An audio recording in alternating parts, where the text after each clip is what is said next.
Period से related मसाइल बहुत कॉमन हैं और आजकल इन मेंस्ट्रुअल प्रॉब्लम्स का जो इंसिडेंस है वो बहुत ज़्यादा बढ़ गया है। उसका रिलेशनशिप हमारे लाइफस्टाइल से कहीं ना कहीं ज़रूर जुड़ा हुआ है। बहुत सी पेशेंट्स आती हैं और वो कंप्लेन करती हैं कि हमें 1 मंथ में एक बार 2 या 3 दिन के लिए स्पॉटिंग होती है और हमें पीरियड्स बिल्कुल भी नहीं आ रहे, और इसके बारे में वो बहुत ज़्यादा कंसर्न होती हैं कि हमने क्या करना है। ऐसे पेशेंट्स के लिए सबसे बड़ी गाइडेंस ये होती है कि फ़र्स्ट ऑफ़ ऑल उन्होंने खुद ही अपने लाइफ़स्टाइल के बारे में ज़रूर सोचना है कि वो कैसा लाइफ़स्टाइल फ़ॉलो कर रही हैं। क्या उनका लाइफ़स्टाइल एक्टिव है? Are they eating healthy? Are they exercising well या नहीं?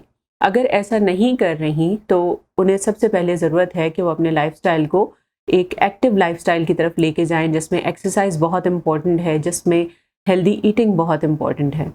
जब इन चीज़ों के बारे में एड्रेस कर लिया जाए, उसके बाद हम पीरियड्स के बारे में बात करेंगे कि अगर पीरियड्स के दौरान बिल्कुल स्पॉटिंग हो रही है और ब्लीडिंग नहीं हो रही, तो दैट मीन्स कि इस पेशेंट को ओलिगोमेनोरिया है, यानी पीरियड्स की क्वांटिटी कम है, ब्लड लॉस की क्वांटिटी बहुत कम है, जिसको एड्रेस किया जा सकता है।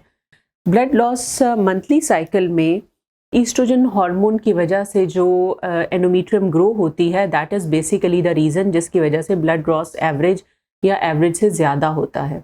यहाँ पर एक बात क्लियर करती चलूँ कि जो हार्मोनल इम्बैलेंस है in the body, that is again related to the oligomenorrhea या पीरियड्स कम आने या स्पॉटिंग का रिलेशनशिप डायरेक्टली आपके जो हार्मोनल इम्बैलेंस है उसके साथ होता है।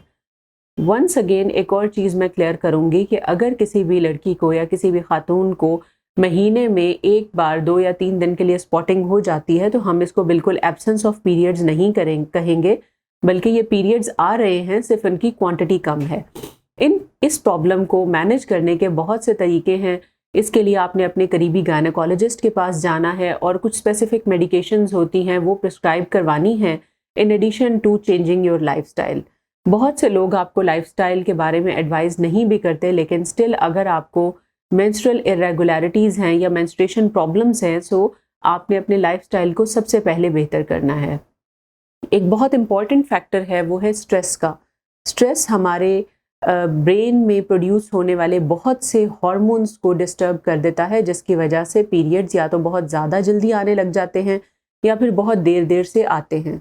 यही वजह है कि हम सबसे पहले पेशेंट को एडवाइस करते हैं कि उन्होंने एक स्ट्रेस फ्री एनवायरनमेंट क्रिएट करना है, अपनी लाइफ को रेगुलर करना है, अपनी ईटिंग हैबिट्स को रेगुलर करना है, डाइट को कंट्रोल करना है और हेल्दी डाइट लेनी है, और in addition to that exercise भी लेनी है। हम अपने पेशेंट्स को एडवाइस करते हैं कि उन्होंने अपनी डाइट को हेल्दी करना है और इन एडिशन टू दैट उन्होंने रेगुलर एक्सरसाइज करनी है। एक्सरसाइज ना सिर्फ उनके बॉडी के हार्मोनल इम्बैलेंस को करेक्ट करेगी, बल्कि उनके स्ट्रेस को भी एलिविएट करेगी। तो इस सेशन को बनाने का मकसद ये है कि अगर आपको पीरियड्स अपनी नॉर्मल क्वांटिटी में नहीं आ रहे, बल्कि ओलिगोमेनोरिया है या सिर्फ स्पॉटिंग हो रही है, तो it is the high time कि आपने अपने डॉक्टर से कंसल्ट करना है, ताकि वो आपको कुछ मेडिकेशंस दे सकें और आपके ये प्रॉब्लम सॉल्व हो सकें। आई होप ये सेशन आपके लिए बहुत हेल्पफुल साबित होगा। Thank you.